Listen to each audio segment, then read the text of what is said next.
In this video, I'm going to show you how to use grenades in Warhammer 40,000.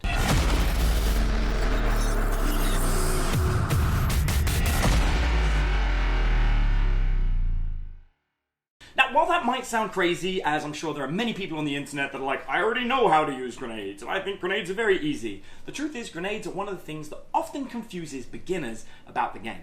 So before we get into some of the tactics and how to really use them to decimate your enemy, and why I'm going to make an argument that you may almost always want to be using grenades when you can, I want to talk about some of the reasons why people get so confused. Essentially, in Warhammer 40,000, there are different types of weapons. You've got pistols, you've got rapid-fire weapons, you've got assault weapons, and you've got grenades. Now, when you're playing the game, you kind of have to choose which of these you're going to fire. Now, when it comes to rapid-fire weapons, assault weapons, and heavy weapons, your miniature can fire these if they're armed with them. However, if they fire a pistol or a grenade, they're not allowed to fire any other weapon. So that means I might have a rapid-fire bolt gun and a bolt pistol, but I'm not allowed to fire both in the same shooting phase. But if I have a pistol and another pistol, I'm allowed to fire both pistols, which is one of the cool things about dual-wielding pistol characters, which do exist in the game. However, grenades fit in that similar kind of category. If I throw a grenade, that is the only type of firing that model is allowed to do. In addition, only one model per unit is allowed to fire a grenade. Now, this is really important because back in some of the earlier editions, when any miniature could throw a grenade, you would often find people, instead of using their guns, they would use grenades, because grenades tend to be a little bit more effective than the regular weaponry, which is why, once again, I'm going to make an argument that you almost always are going to want to use at least one grenade if you have the opportunity. Now, there are essentially three different types of grenades in Warhammer 40,000, although there are actually lots of different types, some are faction-specific and what have you.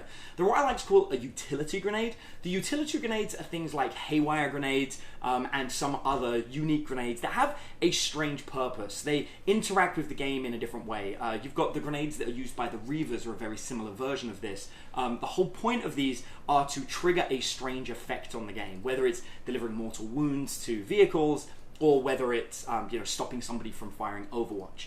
However, outside of that, there are two other types of grenades. You've got your anti-personnel grenade, which are like your infantry killers, and then you've got your anti-vehicle grenades, which are like your crack grenades. Now, there are also Melta Bombs, and there are demolition caches, which are all various types of that, but I would put them under the anti-vehicle. Essentially, it's just like the rest of Warhammer 40,000. You've got some guns that are low strength that are going to fire multiple shots, and then you've got some single shot things that have a higher strength profile. So when you're trying to learn how to utilize grenades, and I'm going to give you a bit of a demonstration in a second, you really want to be thinking about the frag grenade and the crack grenade. These are like the bread and butter of the grenade universe in Warhammer 40,000. Your frag grenade is a really simple profile. It's a strength 3 grenade, but it has D6 shots. So essentially, when I want to fire that grenade, I'll nominate which model in my unit's going to fire it. Let's just say this one for argument's sake. I'll roll a 6-sided dice, get a 2, and then I know I have 2 shots. So that will give me 2 shots. That model will now roll to hit with their ballistic skill. I've got some chosen here, so they've got ballistic skill of 3+. That's 2 hits with the frag grenades, and then they'll roll to wound. However, one of the biggest drawbacks of grenades is they have a limited range. In fact, most grenades in the game only have a 6-inch range, which means that little chosen that was trying to fire his grenade was out of range to hit absolutely anything. This is why you don't see grenades get used as often as other weapons, because they really are very specifically purposed. The good news is most Space Marines, at least, are armed with both frag and crack grenades. And in fact, most Imperium models in general, or Chaos models that have descended from the Imperium, are also equipped with them. And many armies have a version of each of these that they can use. So, if, let's just say, for example, that my chosen were within range, so let's give them their 6-inch movement in their movement phase, and they're going to go after these Primaris dudes, they could opt to fire. Now remember, we said only one model in the unit is allowed to fire a grenade. Now that's really cool, because when you have a unit like Chosen in this kind of situation, you've often got a scenario where 4 of them will have a really cool weapon, like these guys here equipped with plasma guns, and then the sergeant may not have a cool weapon. This sergeant, of course, is a little bit different because he actually has a plasma pistol, so I might want to use the plasma pistol, especially as I'm going up against Primaris. But what if I wanted to fire that model at something different? Say, for example, this Redemptor Dreadnought. You see, while I could concentrate all my fire on the plasma guns into the Redemptor Dreadnought and take it out, the Hellblaster Return Fire might take out this squad. the unique capability of allowing one model to fire at something else would, in this scenario, enable me to fire this sergeant's crack grenade at the dreadnought while everybody else fired at the Hellblasters. Now, I'm not going to say whether tactically that's the best decision, because maybe I should focus and try and shoot the Hellblasters and then get in close combat so I can't be shot. But the point is, it's an option, and it's an option that many people forget about. They stick to just using what they basically see on the miniatures, and they don't focus on the true use of grenades, which gives me a tactical advantage or an opportunity to do something else.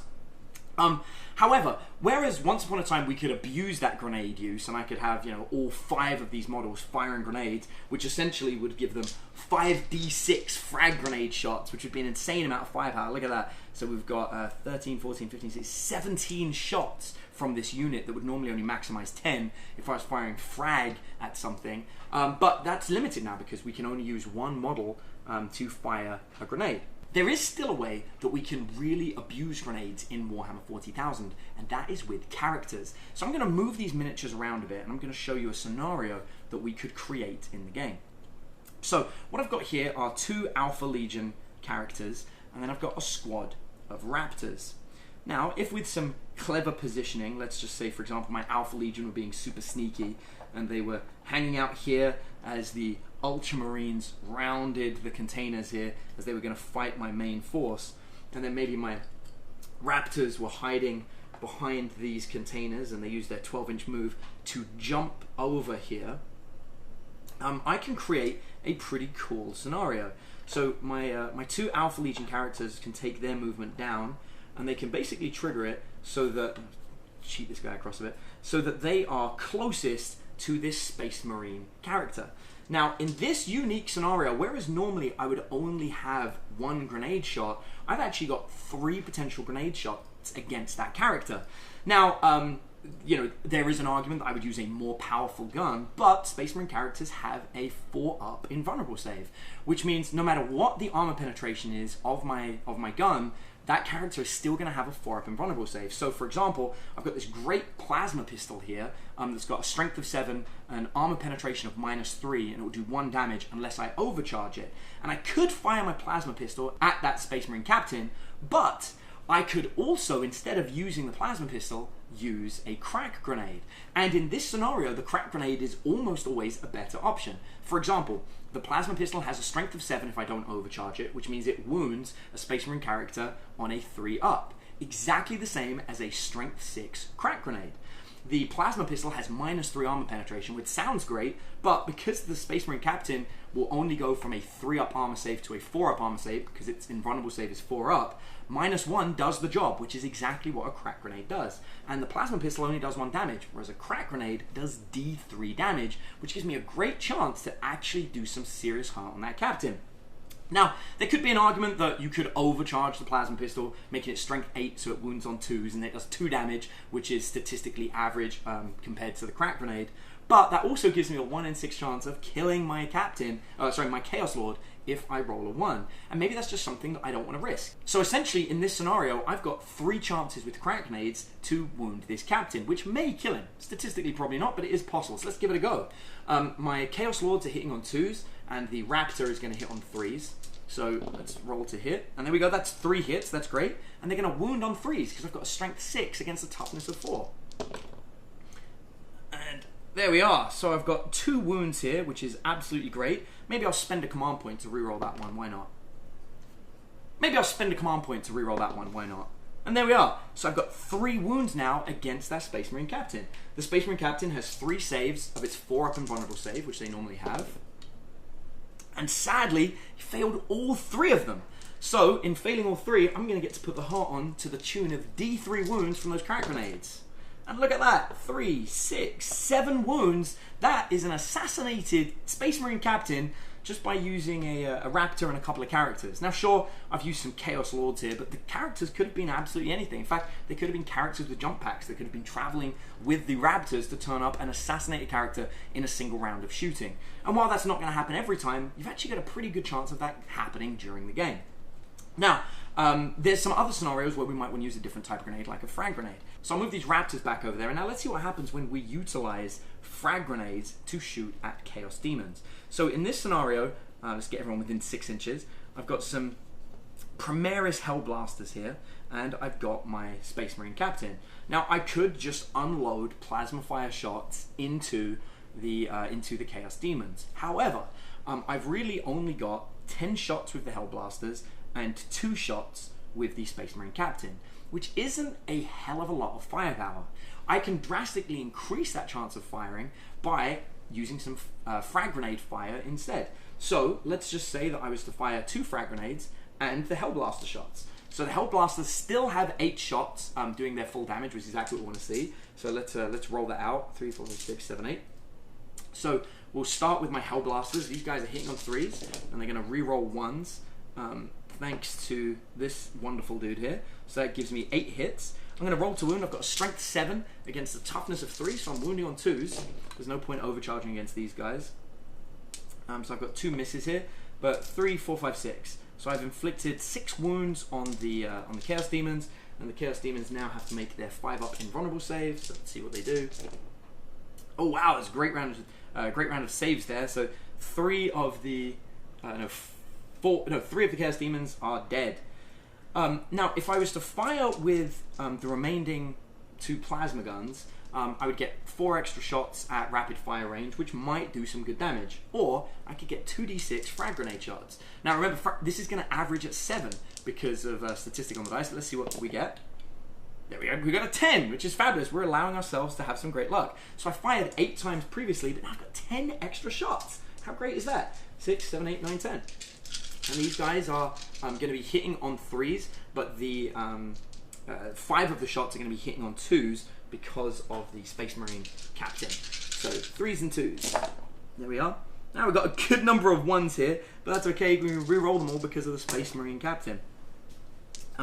Which takes our hit up to 9, which is a good amount of firepower. Now we're wounding on 4s, need a little bit of luck here. But there we are, there we have it, look at that. We've got 1, 2, 3, 4, 5, 6, 7. We've got 7 wounds on these guys because we used the 2 frag grenades. Now they have their 5-up invulnerable save, maybe they won't be as lucky this time. And there we have it, the frag grenades managed to kill 5 additional demons. So 2 frag grenades ended up doing more damage than all the Hellblaster plasma gun shots. Now of course, that's not going to be guaranteed. I'm not going to say that's going to happen every single time you play the game, but it does show you that it's an additional amount of firepower that I really wouldn't have had if I didn't go into the grenades. And so it almost always, when you're dealing with something that's like toughness 3 or below, using a frag grenade when we can will typically be better than any other kind of firing that you can do. And so it's almost always worth using it. So that's a pretty brief summary of how to utilize grenades in Warhammer 40,000.